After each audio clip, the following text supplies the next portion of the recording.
अगर फसल को बेचोगे तो तरक्की पाओगे और अगर किसान को बेचोगे तो बर्बादी पाओगे। आप सबका स्वागत है मेरी आईजीटीवी चैनल पे और आज के इस वीडियो में मैं बात करूंगी 3 किसान बिल के बारे में। मेरी कोशिश रहेगी कि मैं आप सबको सत्य से रूबरू करवाऊं और ऑपोजिशन का ढोंग और रूलिंग पार्टी का नकाब आपके सामने लेके आऊं। चाहे बात 2020 की हो, 1990 की या 1945 के पहले की, अन्नदाता की परिस्थिति एक जैसी ही रही है। किसानों को ना पहले दाम मिल रहे थे ना आज सही दाम मिल रहा है। इसके पीछे कई कारण हैं, जैसे कि खेती क्षेत्र पूरी तरह से प्रकृति पे आधारित है। कभी दुकाळ तो कभी बाढ़, जिसकी वजह से फसल पूरी तरह से बर्बाद हो जाती है और किसानों को एक चवन्नी भी नहीं मिलती है। दूसरा और बहुत ही अहम कारण, भारत में जो किसान है, they are the price takers not the price deciders. ये कितनी गलत बात है। अंबानी, स्टीव जॉब्स, इन सबको अपनी प्रोडक्ट का प्राइस डिसाइड करना इज अलाउड, बट किसान वो अपनी प्रोडक्ट के लिए प्राइस डिसाइड नहीं कर सकता। How mean it is. तीसरा कारण यह है कि जो हमारे देश के किसान हैं, they are not so well educated, जिसकी वजह से वो समझ नहीं पाते कि उनके लिए क्या अच्छा है और क्या बुरा है। सो दे गेट इजीली मैन्युपुलेटेड, जैसे अभी हो रहे हैं बाय द ऑपोजिशन। अब बात करते हैं 3 फार्म बिल्स के बारे में जो गवर्नमेंट चोरी से, चुपके से कोविड-19 के पेंडेमिक के टाइम लेकर आई थी। जो पहला बिल है वो ये कहता है, bill on agri market farmers produce trade and commerce bill 2020। इस बिल के अनुसार किसान अपनी फसल मंडी के बाहर भी बेच सकता है। दूसरा बिल है, उसका पूरा बेसिस है कॉन्ट्रैक्ट फार्मिंग।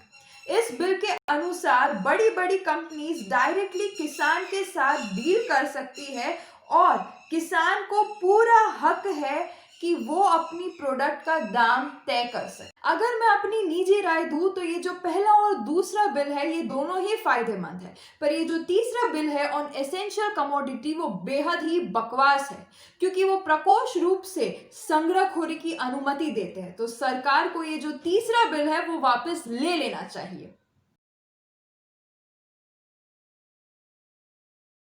उसको मालूम नहीं किस मार्केट में जाना है। अगर मंडी जाता है तो 35 से 40% सामान खराब हो जाता है। और इस बीच में आठ लोग कमीशन एजेंट होते हैं, बीच में 8 कमीशन एजेंट बिचौलिए। ये बेचारे किसान को 15 से 17% जो माल मार्केट में बिकता है उसका केवल 15 से 17% किसान को जाता है, बाकी बिचौलियों को चले जाता है। आप विपक्ष के नेता और विपक्ष बेचारे किसान को 15 से 17%। आप विपक्ष के नेता और विपक्ष दलों को यह तय करना है कि वो किसान के साथ हैं या बिचौलिए के साथ। ये किसानों की आत्मा पर एक बहुत बड़ा। ये जो क्लिप आपने देखी वो कपिल सिब्बल की है, जो कांग्रेस के सदस्य हैं। उनके मुताबिक जो किसान है उनकी पूरी आमदनी बिचौलिए खा जाते हैं। आज ये जो 2 बिल है जो भाजपा ने बनाए हैं, जो प्रस्तुत किए हैं, वो किसानों के हित के लिए है, फिर भी कांग्रेस मोर्चा खोल के बैठी है। दोगलेपन की भी एक हद होती है, एक सीमा होती है।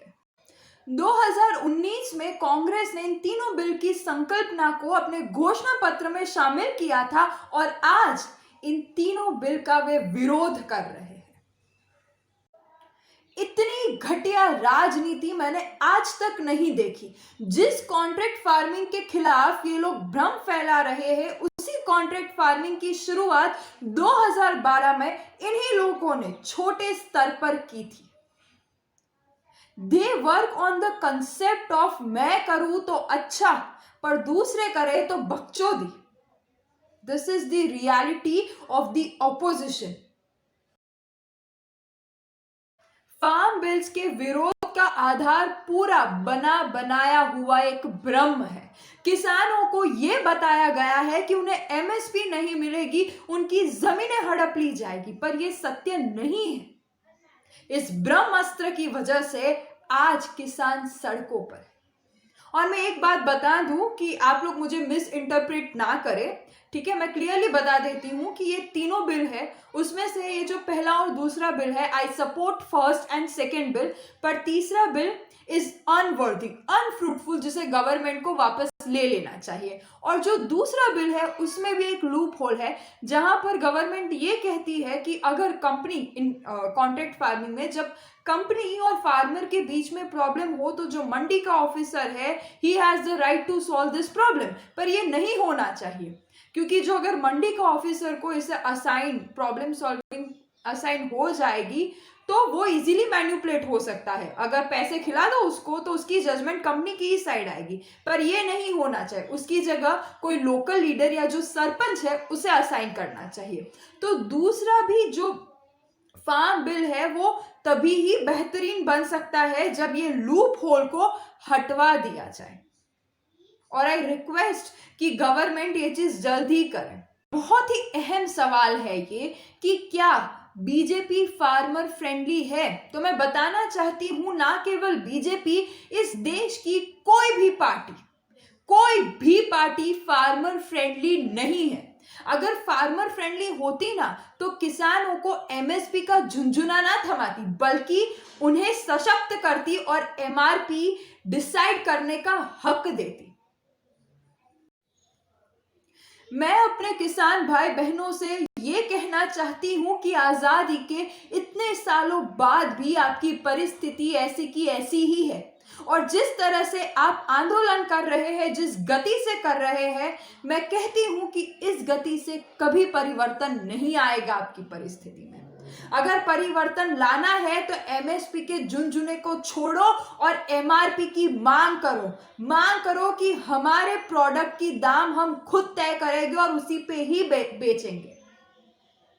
और अगर ना माने आपकी मांग तो 1 साल तक फसल मत उगाओ। ये सारे लाल बत्ती वाले एसी में बैठने वाले झुक जाएंगे आपके सामने। और एक विनती मैं आपसे करना चाहती हूं कि खुद को एक खिलौना मत बनने दो। जब चाहे रूलिंग पार्टी इस्तेमाल कर दे और जब चाहे ऑपोजिशन इस्तेमाल कर दे।